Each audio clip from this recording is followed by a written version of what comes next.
आज के दौर में नौकरी की सुरक्षा ज्यादातर कामकाजी पेशेवरों के लिए एक बड़ी चिंता बन गई है।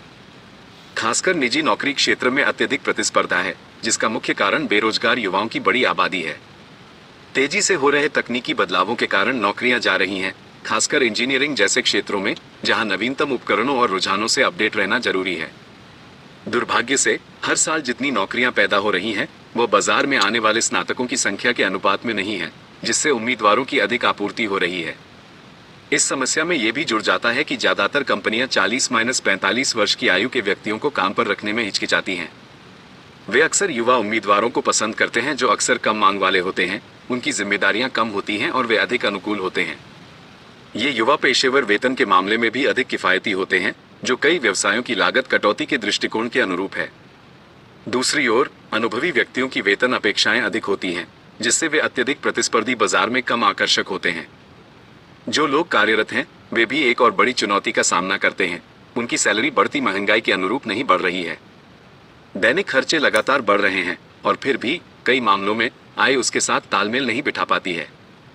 इससे व्यक्तियों के लिए आगे की सोचकर अपने भविष्य, खासकर अपनी सेवानिवृत्ति की योजना बनाना और भी महत्वपूर्ण हो जाता है। हालांकि बहुत से लोग इस बारे में अच्छी तरह से वाकिफ नहीं हैं कि अधिकतम रिटर्न के लिए अपने पैसे का निवेश कहां और कैसे करें। कितने पैसे का निवेश करना है, किस प्रकार का निवेश चुनना है और महंगाई को ध्यान में रखते हुए सेवानिवृत्ति की जरूरतों की गणना कैसे करनी है जैसे सवाल ज्यादातर लोगों के लिए अनसुलझे हैं। ज्ञान की ये कमियां लोगों को वित्तीय योजना बनाने में हिचकिचाती और अनिश्चित बनाती हैं। ऐसे परिदृश्य में व्यवस्थित निवेश योजना (SIP) के माध्यम से म्यूचुअल फंड में निवेश दीर्घकालिक धन सृजन के लिए एक शक्तिशाली विकल्प के रूप में उभरा है। पिछले एक दशक में म्यूचुअल फंड ने लगातार मजबूत रिटर्न देने की अपनी क्षमता का प्रदर्शन किया है, यहाँ तक कि सावधि जमा या आवर्ती जमा जैसे पारंपरिक बचत के तरीकों को भी पीछे छोड़ दिया है। उदाहरण के लिए ऑनलाइन उपलब्ध ऐतिहासिक डेटा से पता चलता है कि पिछले 10 वर्षों में कुछ मिड कैप और स्मॉल कैप म्यूचुअल फंड ने असाधारण रूप से अच्छा प्रदर्शन किया है। अगर किसी ने 10 साल पहले इनमें से किसी भी फंड में 10 लाख रुपए की एकमुश्त राशि का निवेश किया होता, तो उसका निवेश कई गुना बढ़ गया होता। यहाँ कुछ उदाहरण दिए गए हैं। Axis mid cap fund direct plan growth 10 lakh रुपए को 74 लाख रुपए में बदल दिया। HDFC mid cap opportunities fund direct plan growth बढ़कर 81 लाख रुपए हो गया। Motilal Oswal mid cap fund direct plan growth बढ़कर 94 लाख रुपए हो गया। Nippon India mid cap fund direct plan growth 76 lakh रुपए तक पहुंच गया। Quant mid cap fund direct plan growth बढ़कर 65 लाख रुपए हो गया। Kotak emerging equity fund direct plan growth 93 lakh रुपए हो गया। DSP मिड कैप फंड बढ़कर 63 लाख रुपए हो गया। Axis small cap fund 96 lakh रुपए तक पहुंच गया।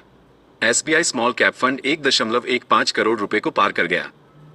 इनमें से ज्यादातर फंड ने दशक के दौरान 18% से 20% के बीच वार्षिक रिटर्न दिया।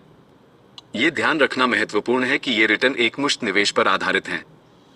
SIP, जिसमें नियमित रूप से छोटी राशि का निवेश शामिल है, आमतौर पर रुपये की लागत औसत प्रभाव के कारण थोड़ा कम रिटर्न देता है। हालांकि SIP के साथ भी जब निवेश की अवधि लंबी होती है तो धन सृजन की क्षमता काफी अधिक होती है।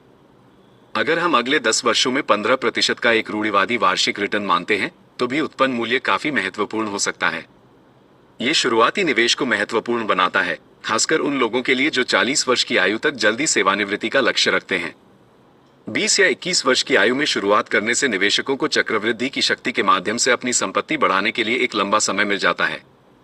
एक बार जब वांछित कोष बन जाता है, तो व्यक्ति व्यवस्थित निकासी योजना SWP में स्विच कर सकते हैं, जिससे उन्हें सक्रिय रूप से काम करने की आवश्यकता के बिना एक स्थिर आय का आनंद लेने की अनुमति मिलती है। जबकि कुछ लोग बहस कर सकते हैं कि क्या एकमुश्त निवेश सभी के लिए संभव है, बड़ा मुद्दा यह है कि वित्तीय योजना आवश्यक है। भारत जैसे देश में, जहां निजी क्षेत्र के कर्मचारियों के पास अक्सर सरकारी सहायता या सामाजिक सुरक्षा जाल का अभाव होता है, वित्तीय रूप से साक्षर और तैयार रहना महत्वपूर्ण है। दुर्भाग्य से वित्तीय शिक्षा स्कूल या कॉलेज के पाठ्यक्रम का एक मानक हिस्सा नहीं है। यह अंतर कई व्यक्तियों को वास्तविक जीवन के वित्तीय निर्णयों का सामना करने के लिए अप्रस्तुत छोड़ देता है। इसलिए वित्तीय योजना को शिक्षा प्रणाली में एकीकृत करना प्राथमिकता होनी चाहिए। लोगों को निवेश की मूल बातें, जल्दी बचत के महत्व और अपनी जीवन शैली के लक्ष्यों के अनुरूप सेवानिवृत्ति योजना बनाने के तरीके सिखाए जाने चाहिए। तभी व्यक्ति वास्तव में अपने भविष्य को सुरक्षित कर सकते हैं और नौकरी बाजार की अनिश्चितताओं या बढ़ती जीवन लागतों के बावजूद वित्तीय गरिमा के साथ जी सकते हैं।